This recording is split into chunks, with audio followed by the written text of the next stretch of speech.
When I was a kid, I thought Zootopia was this perfect place where everyone got along and anyone could be anything.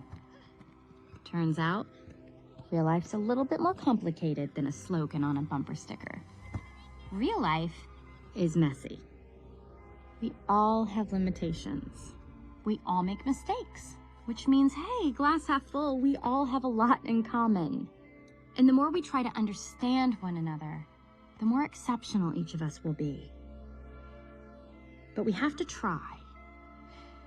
So no matter what type of animal you are, from the biggest elephant to our first fox, I implore you, try. Try to make the world a better place. Look inside yourself and recognize that change starts with you. It starts with me. It starts with all of us.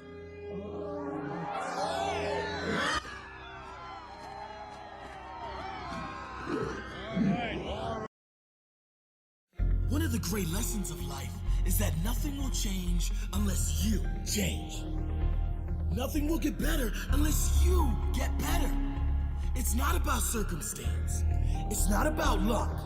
We all get the good and the bad. We all get the challenging events that arrive in our life. That's a normal part of being human. I'm talking about what you choose to do with those circumstances. If you were waiting for the economy to change, if you're waiting for your paycheck to change, waiting for your relationship to change, waiting for something to change, nothing will change.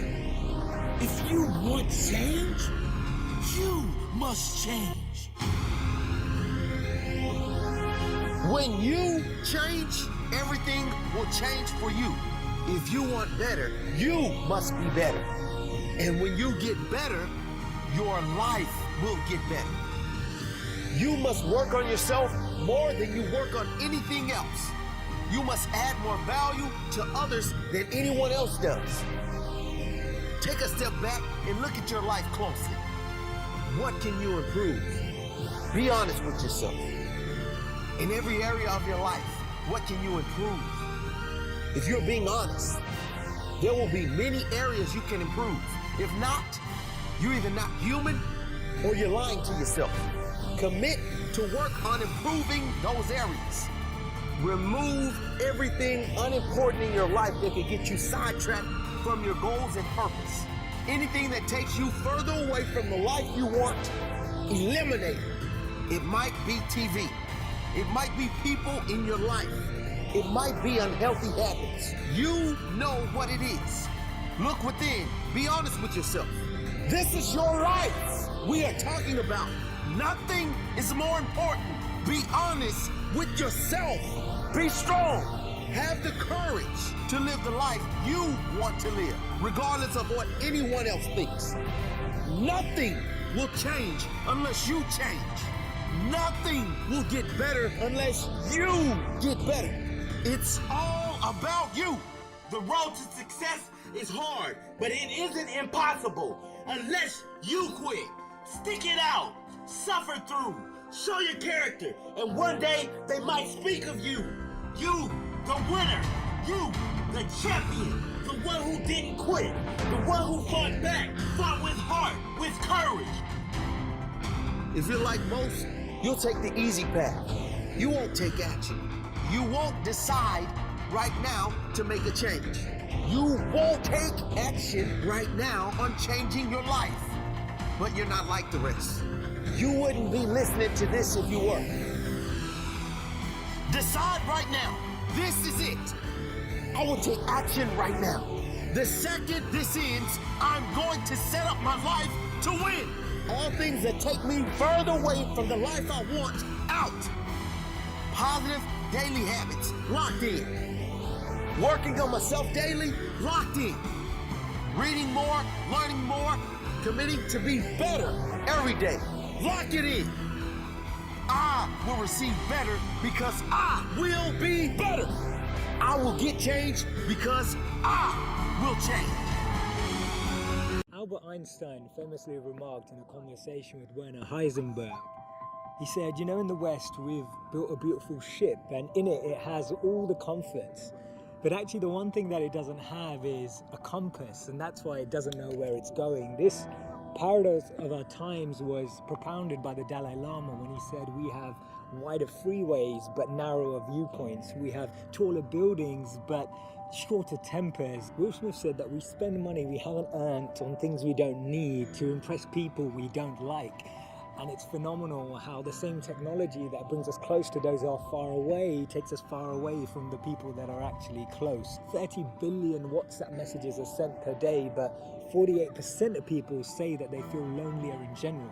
The paradox of our times is that we have more degrees but less sense, more knowledge but less judgment, more experts but less solutions. It was Martin Luther King who said that the irony of our times is that we have guided missiles but misguided men. Have you ever found it perplexing that we've been all the way to the moon and back, but we struggle to start a conversation across the road or across the train? And it's amazing that Bill Gates was known as the top earner in 2015 with a wealth of 79.2 billion, but 1 in 4 CEOs claim to be struggling from depression. Do we actually thrive off this paradox? Is it that this paradox actually makes the media interesting? It's what makes journalism interesting. It's what makes politics interesting. It's what makes television interesting. Is this paradox actually what we feed off and what we live off and what we talk about and discuss in our circles?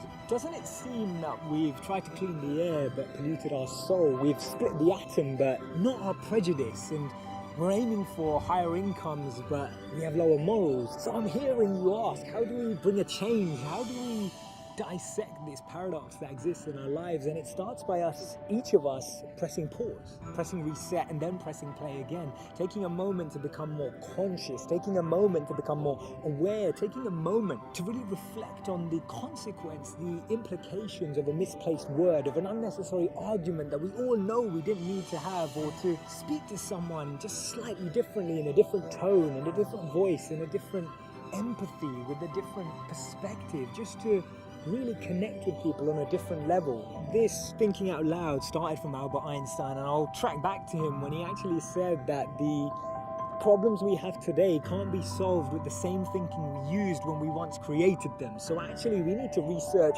alternative teachings. We need to deep down dig into those ancient books of wisdom. We need to go back to understanding if there's anything written in those creased pages of time that can actually reveal more knowledge and more wisdom of how we can transform our experience of life today. Otherwise, this paradox means that every step forward we take, we're taking 3 backwards every time. When you start anything, when you start out on a path to anywhere, whether it be to learn something new, to create a business, to become more in shape, the first step, the first day, the first minute, okay, you're excited. You're like, yeah, I'm gonna do this. I'm gonna kick ass, right? And the next day comes and you're like, man, this is a little tougher. And then you take another step and another step. And maybe you get to Thursday or Friday and you're like, this is pretty hard, man. And then what happens is the enthusiasm from the beginning of the process starts to fade out. There is no substitute for hard work. You show up, you clock in, you get shit done, period. And anything else is an excuse. Motivation is a very fickle thing, and that successful people learn that you cannot rely on motivation. Successful people learn how to function with or without it every single day. The same thing I do all the time. Go out there and do my best. Show up early, work harder than everybody else, be innovative, try to create, never be afraid to fail. If you are doing the same thing you did yesterday, you're not improving. You're not changing your life. And it's about having one life, guys. For some people out there that aren't feeling good, man, if you just fucking struggled more, you get over that struggle, you feel better. It sounds so simplistic, but I swear by it. Every single person has a choice at every single moment. It may be just varying degrees of difficulty in those choices, but you always have a choice. You can always change. You put in 120% every time, or you don't put in nothing, because listen to me very closely. Today, this opportunity you have, it might not be here next year. It might not be here the year after next. It might not be here the year after that. This is the only moment you got, and you better take advantage of this particular moment.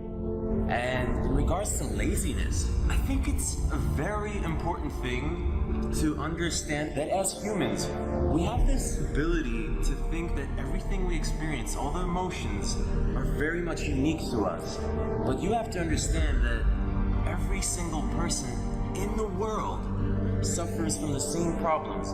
Everyone is by default lazy. It is the easiest thing to do.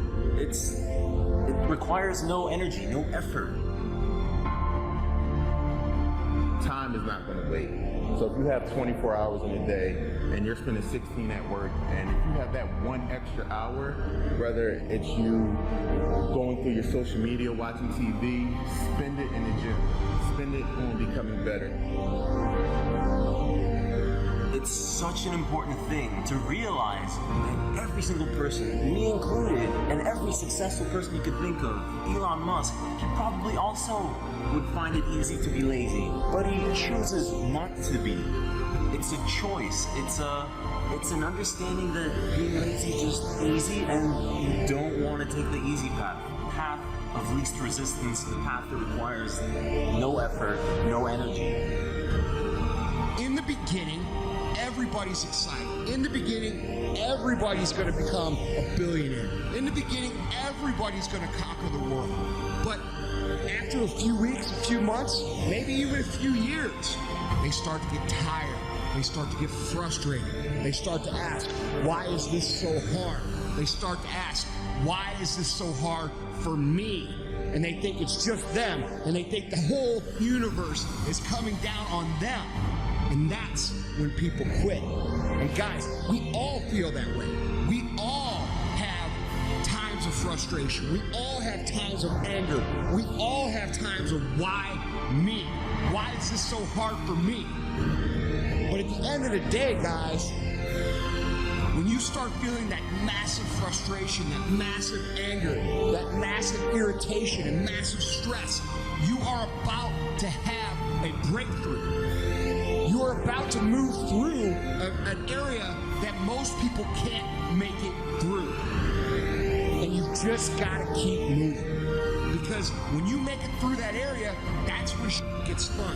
That's when you say, oh man, I'm actually doing this. I'm actually an entrepreneur. Everybody feels lazy and demotivated, but it's the people who succeed are the ones who identify that first, and then the ones who start fighting it, and then the ones who figure out how to continue fighting it for the rest of their lives without falling back. You got to be in command of your own schedule if you want to be the best. Look at your schedule now. Pull it out. Look at your everyday life.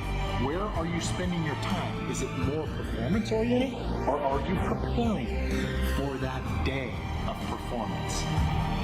Or are you waiting for somebody to choose you? I don't want any waiting. I want practice, performance, training. Look at your schedule. It's a very simple exercise.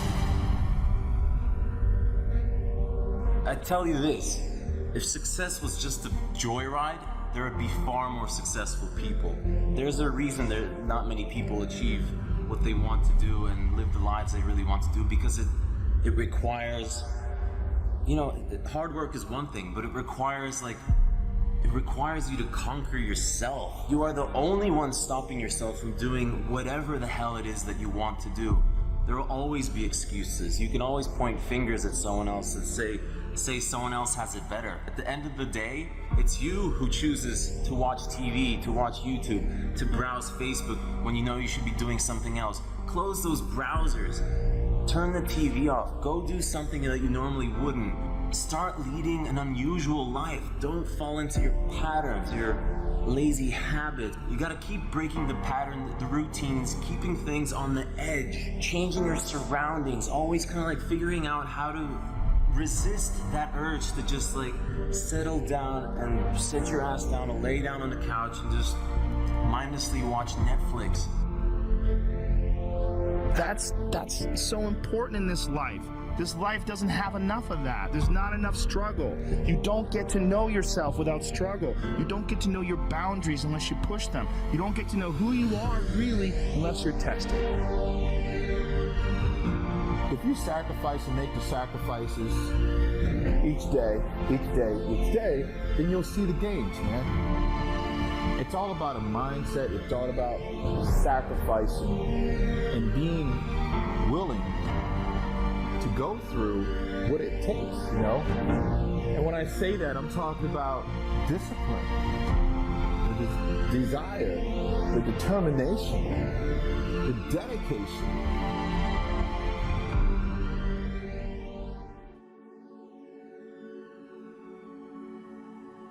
The truth is, you don't have anything to give that you don't have.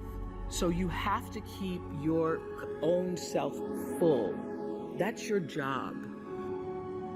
That your real work is to figure out where your power base is and to work on the alignment of with the real reason why you're here. That's the number one thing you have to do, is to work on yourself and to fill yourself up and keep your cup full. Keep yourself full. I consider it a compliment that I am full of myself, because only when you're full, I'm overflowing, my cup runneth over. I have so much to offer and so much to give.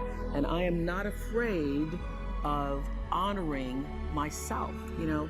It's miraculous when you think about it.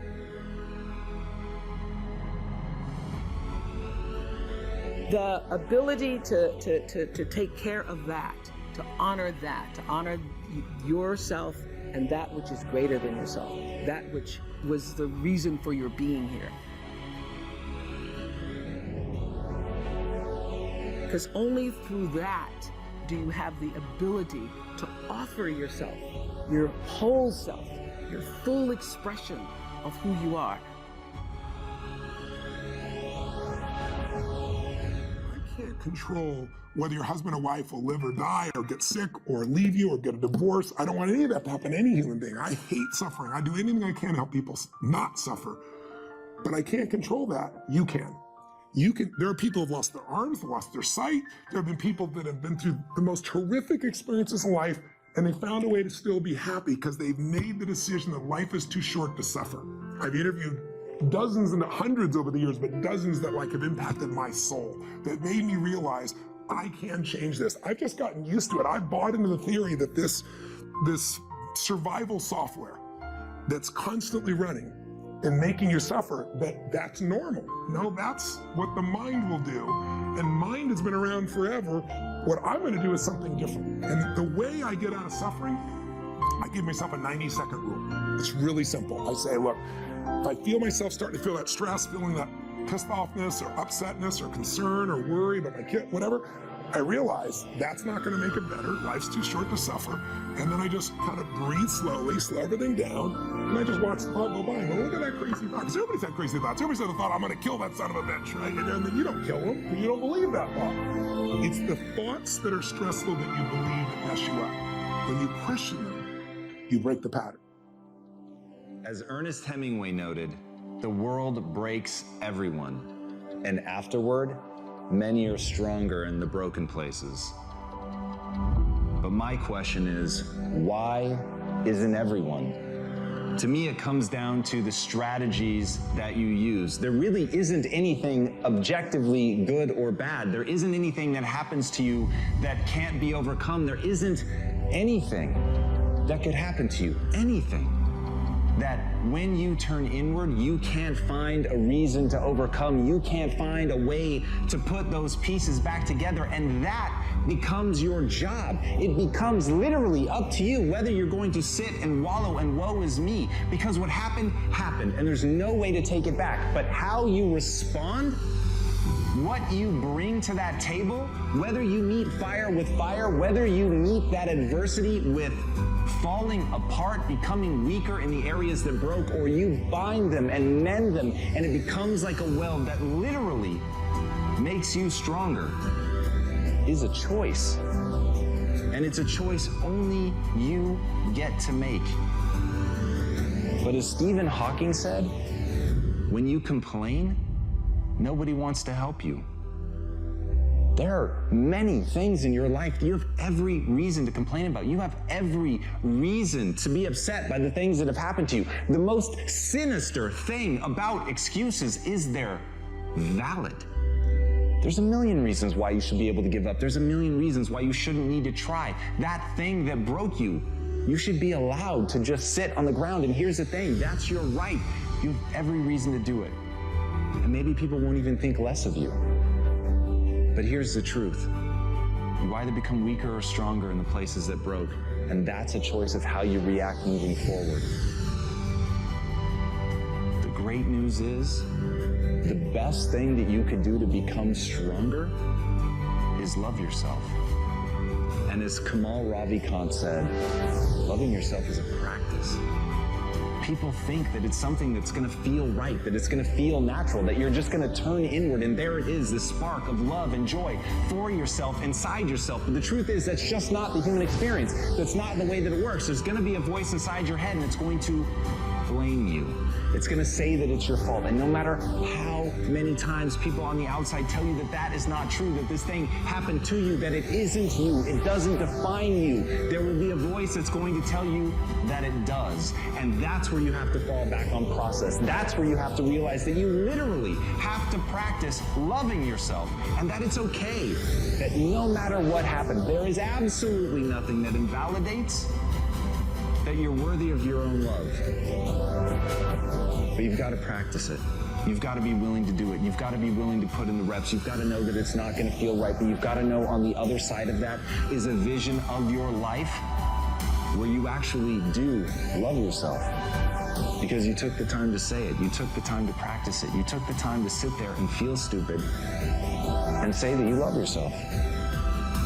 And sometimes just putting in the work is what you need to do to get strong. So put in the work.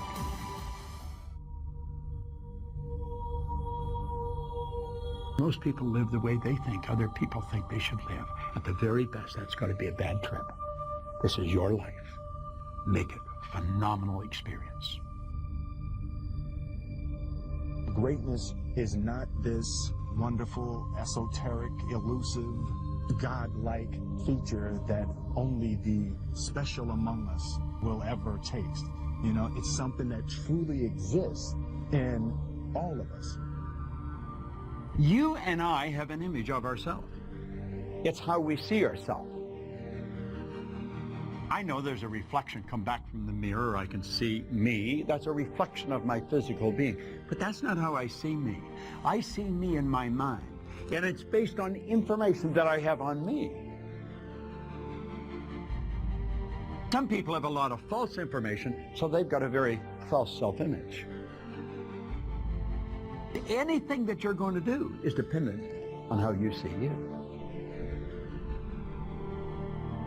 If you can teach people to stand up in the face of the things they're afraid of, they get stronger.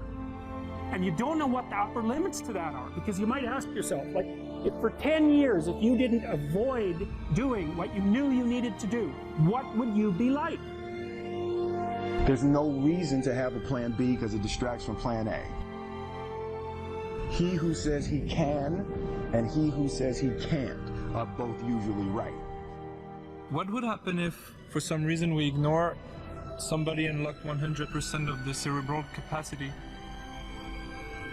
100%? Yes. I have no idea. The first step before anybody else in the world believes it is you have to believe it. It's very simple. This is what I believe, and I'm willing to die for it. Period.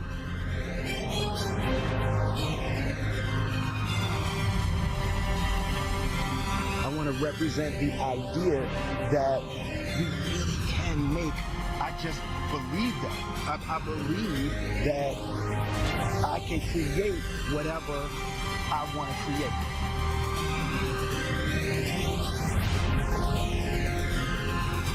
Make a choice, right? Just decide what it's going to be, who you're going to be, how you're going to do it. Just decide.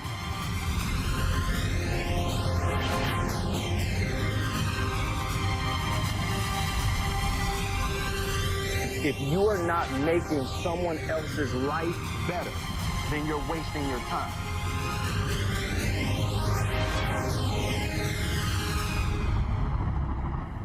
I know right now you're listening to this because you want motivation, you want to be inspired, but my greatest fear is that you'll get motivated, you'll get inspired, and that'll just be a declining arc for a few minutes after you listen to this video that ends with you doing nothing. And what I want, what I really hope for, and the reason that I give myself over to making these so completely is I know some percentage of you on the other side of this will ultimately be prepared to take that first step. You will realize that the only thing that matters is action, and you will take that action.